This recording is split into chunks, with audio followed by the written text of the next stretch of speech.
Welcome back for another speaker review on some some people would consider white van specials. Not the ones with the yellow cones on the outside; those are the DCMs. If you're unaware, the speakers on the inside, the taller MTM style. I'm not going to tell you what they are. I'm going to do this video a little differently. We're going to start by having a listen, and then we'll bring them over here to the bench, look a little closer, and take them apart. So let's get started.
Anyway, that's enough.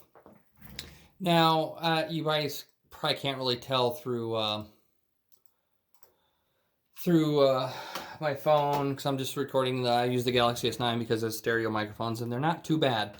And I don't have enough going on with this channel to start investing in a lot of, high-end stereo recording equipment. So it is what it is for now. And on that case, like I was saying, you guys probably aren't going to really be able to tell what they really sound like. They probably sound pretty decent to you. I mean, because they do sound pretty good. To me, I didn't turn them up too loud because I think that's when they start to fall apart if you start really pushing on them. But the volume level I had them at was a very comfortable, not quiet, but maybe a little bit loud for some people, but still very comfortable for most people. To me, for what they are, having two 6.5-inch woofers, where they seem to lack is in the low end. The tweeters and mid seem to be pretty good, but the low end seems kind of dead. Like, to get the best out of these, you definitely need a subwoofer with them, which I think these are more aimed towards home theater than music. So in most of those, in that case, you'd usually have a subwoofer. The tweeters, I've seen those tweeters, it seems like many times, years ago, probably back in the 90s, maybe early 2000s, and a lot of kind of budget speakers. And I think Parts Express even used to sell a speaker exactly, or a tweeter exactly like those. And once we get closer to them, you'll see that the driver selection in these is not high end. They look decent, but they're definitely budget. I'm assuming I'm going to put my money on their budget drivers.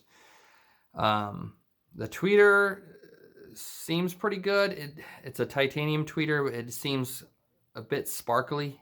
I hate to use audiophile or audio terms too much, but to me, they seem a bit tingy and sparkly, and it's probably just because they're a cheap tweeter. And like I said, I'm a lot more used to the soft dome and silk dome tweeters, which are, to me, are a little softer and richer and more natural sounding than metal domes, or even synthetic polymer domes with a metal coating. So yeah, give me a minute. We'll get these on the desk. Okay, they in frame here. Now, for that last little sound portion, I was powering them off of my Marantz SR, was it 4021? And then feeding it signal from my computer, which is, in this case, directly from the computer, which has an Asus Zonar sound card. So not necessarily the best source, but a good source and a decent source and decent amplifier. So they just look like some MTM speakers, and I don't remember what I paid for them, not much. They were missing the grills, they're beat up, and from what I can tell, it doesn't even say on the back, but they are Acoustic Image, which is not a brand most people are familiar with. A lot of people say it's a white van special brand. So I tried looking around online. There's not much about them, but what makes these kind of different and why I bought them is this. They have this extra tweeter here on the side, which is not like the front one. This one's basically anytime it's going to say pure titanium stamped in the plastic, it's just a cheap tweeter. I don't know. It might even be like a Mylar plastic tweeter with the titanium like plating. And then the tweeter on the side here it looks like a dome tweeter, but if you look close, oops, let me get in front of there. It's not really a soft dome. It's like a dome Mylar plastic tweeter, so aka a cheap tweeter. And then they have the bi-ampable or bi-wireable binding posts on the back, which I've made, the plates were missing, so I just cut some short wires in there and it does the trick. Now, to a lot of people, these speakers are going to look, we'll just say audiophile or high-end, but they're not. As soon as I seen them, when you see this foam gasket on the front here, dead giveaway, that's not high-end. High-end manufacturer almost never does this. Not to say it never happens, but no. Just by looking at this woofer, I've been building DIYing speakers long enough, this is not a high-end woofer. It looks like a plain old GRS budget woofer from Parts Express. And same with this one down here. And it's even weird that the two woofers aren't the same. This one, you can see it has kind of ridges in the cone, and this one's a smooth cone. Not sure why they have two different woofers. And then this wood-looking laminate. I can say, though, the laminate on these is, you can actually see, it is a very thick laminate, almost like a Formica countertop. It is much thicker laminate than you see in a lot of pretty decent speakers, but they've still had a rough life, and they've been beat up pretty good. Not to say that I couldn't just probably peel all this crap off and put new laminate on them. And then again, we'll look at this tweeter real quick here. I swear, I can't put my finger on it, but I swear I used to be able to buy this exact tweeter, the GT338 tweeter on Parts Express, and it was a budget bin tweeter. And then I think I even remember seeing it in a lot of other budget speakers in the 90s. This tweeter on the side here, though, I don't know. It is plastic. Just listen to that.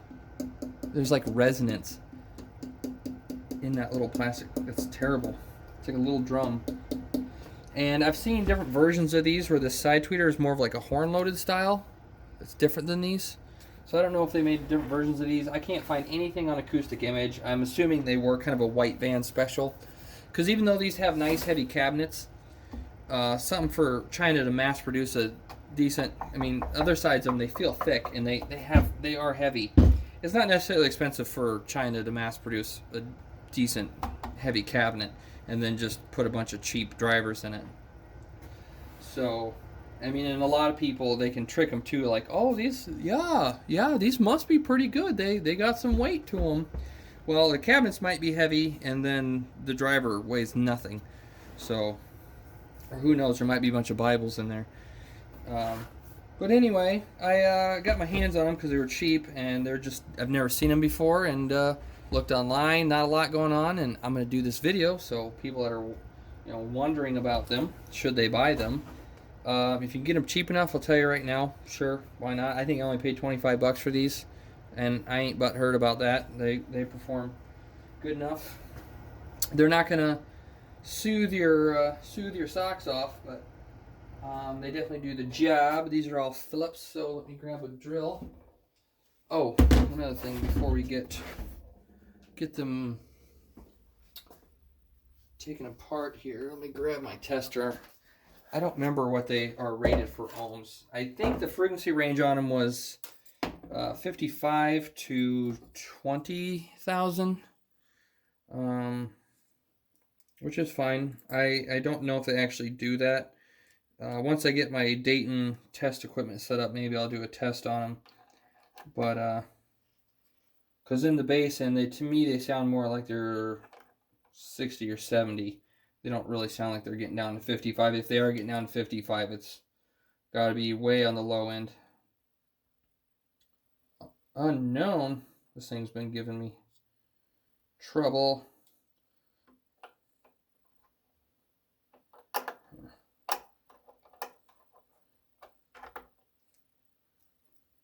Oh, hold on.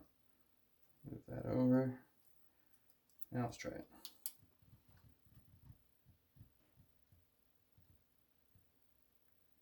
It's coming back at 11.1 ohms. Kind of odd.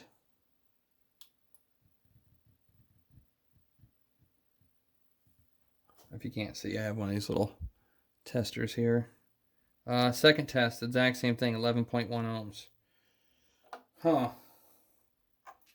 Usually an 8 ohm speaker ends up usually being less than 8 ohms. Let's try this one.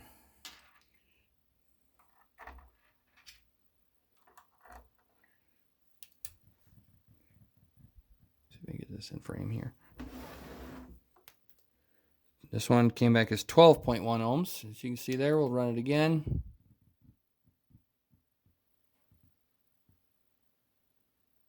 $12 ohms that time.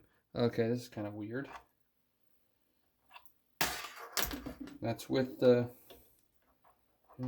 in place. Just to check my tool here, let's see.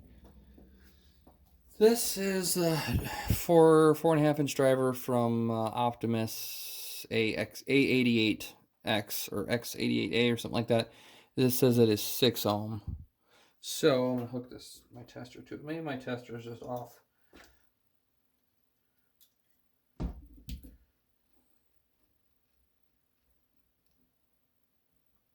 Comes back as 5 ohm. Now that's a little more normal. I don't know everything about this, but a lot of times when I've done these tests, they usually test lower than what they're rated, not higher, because I think these are rated 8, or I don't know exactly what they're rated, but I ran the test on both of them twice, and one was 11.1 and the other one was 12 ohm. So that's kind of weird. Not necessarily a good thing.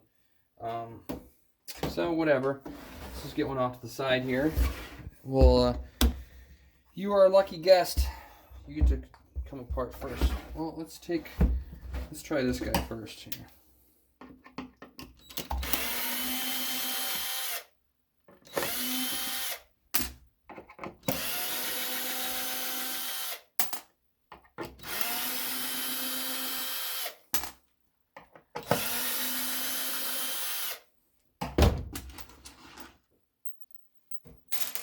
Here we go.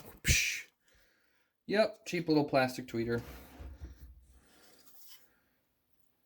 I mean, it's got a little weight to it. It's got some magnets on it, which doesn't mean anything, really. It's got this little like phase, or what is that? Yeah, phase plug or whatever on the front or something. Can't remember the word right now. Can I get this?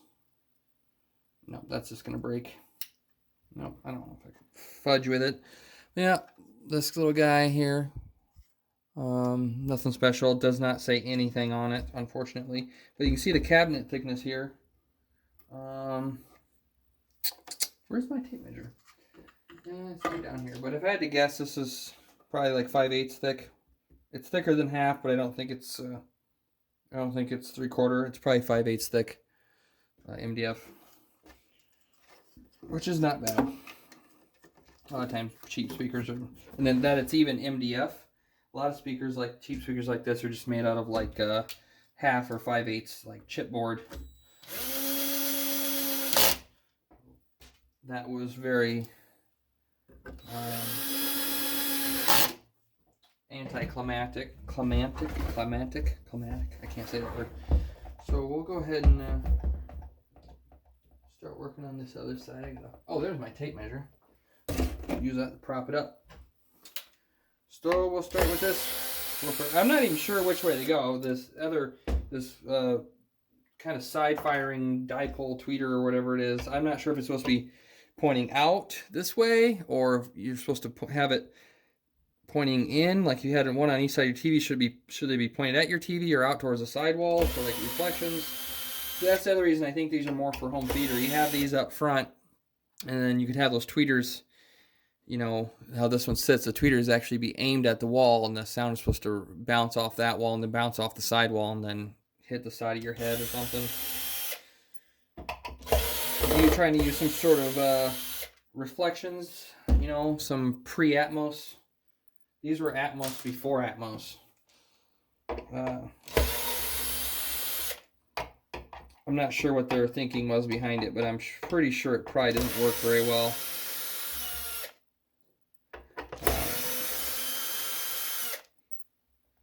We'll keep getting these taken out here.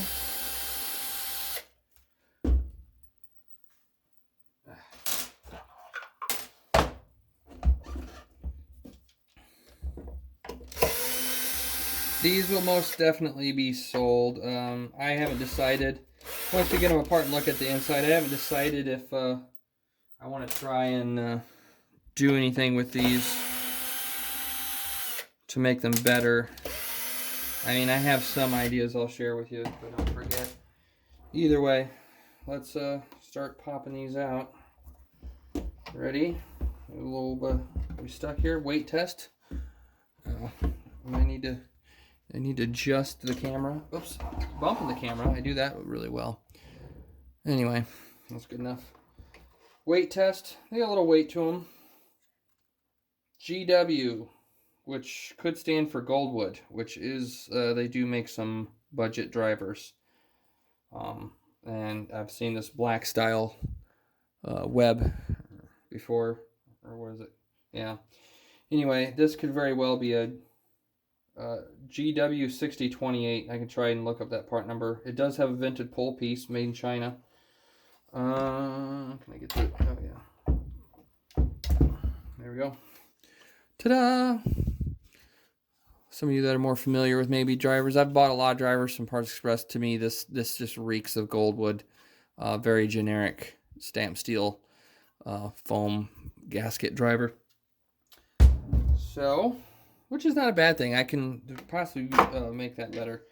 And then the titanium tweeter. Oh yeah, pure titanium dome tweeter, the GT338, rated from 2,000 to 20,000 hertz at 8 ohms and 100 watts. It's got some weight to it. I might look into this tweeter because I don't think this tweeter is specific to this brand. Maybe there's something that can be done with this tweeter. So, meh. And then we got the other style woofer here. Not sure why they use two different style woofers. Maybe the crossover. Looks very similar. It's also GW, but a different part number. So it also very well could be a Goldwood. Little up closey. This one's got a foam surround, where this one has a rubber surround. So this one's probably the cheaper of the two. Let's see, different. You can correct me. I think, isn't this called like the Spider or something? I don't know. Vented pole piece again, made in China. GW 20614 or /4, which could mean 4 ohm. Let me look at the part number on here again. No, there's no slash. 20 or 6028 it looks like, or maybe 6026, and then a 20614 or 206/4. I'm not sure. I can try and do some digging, see if these really are Goldwood drivers. They have a little weight to them. To me, they look and feel and smell and taste just like a Goldwood budget stamp steel driver from Parts Express. So now let's start looking inside the cabinet. Cabinet seems well made. Like I said, looks to be about 5/8 thick MDF here. Until I get a wide angle camera, you guys are gonna miss out on some stuff. Yeah, 5/8. Yep, I was right, 5/8. This is one little piece of damping that's probably wasn't doing hardly anything. Oh wow, let's look at this insane crossover network in here. You seen this thing? Look at that. It's a whole capacitor. Oh no, there's two. Is there? No, there's an inductor in there. I don't know if you can see it. I can't really get these. Let me get them turned around here so you can hold them up. Here we go.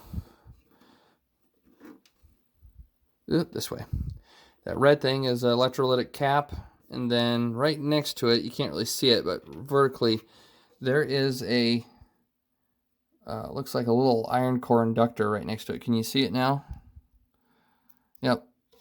Here, let me hold this with my other hand. Right here.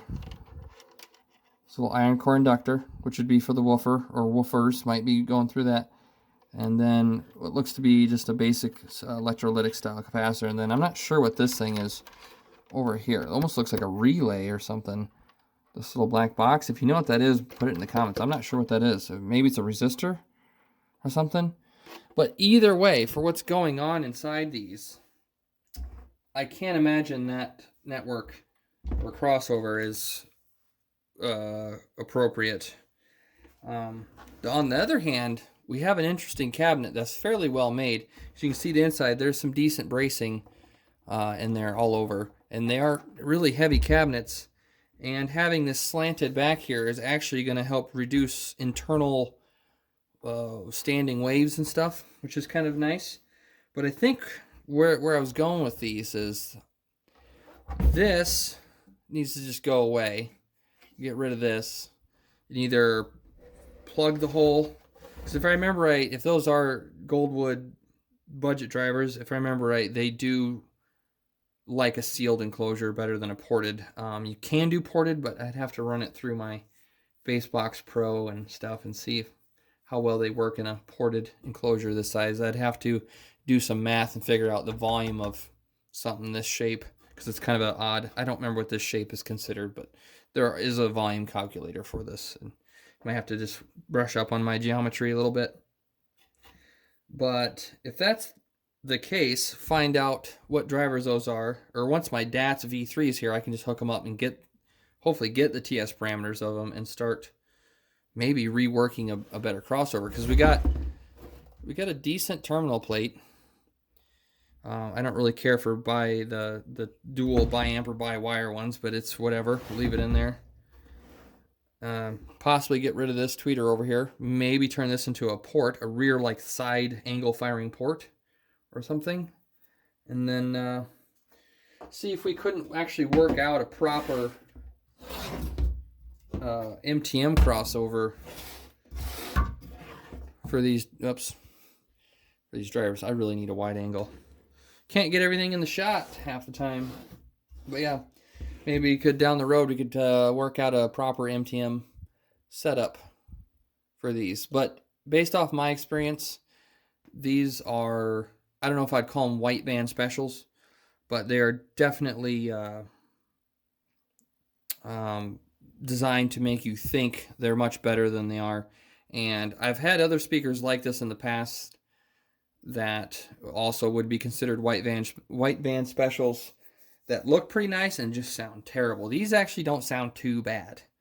I think half the problem is they don't have a proper crossover. So maybe in the future we'll see if we can get that worked out. But I think that's all I'm going to cover with these. If you're wondering about these, hopefully this helped. If you can find these speakers, because when I looked online, a few other people have come across these in the past at garage sales and thrift stores and yada yada. My advice, if you can get them cheap enough, I probably wouldn't pay more than $25 for them tops. They make some good garage speakers. If they're in good shape, you could use them in your living room or use them as some surround sound speakers. The ohm rating being so high, the 12 ohm here. Let me test these. Actually, yeah, let me test these real quick. The tweeter says it's 8. Okay. Now the cheaper, you can see here, aim this down a little bit more for you dudes and dudettes. The cheaper of the 6.5-inch woofers here is 4.4 ohms. So probably a 4 ohm speaker, possibly. And then the better of them on the rubber surround.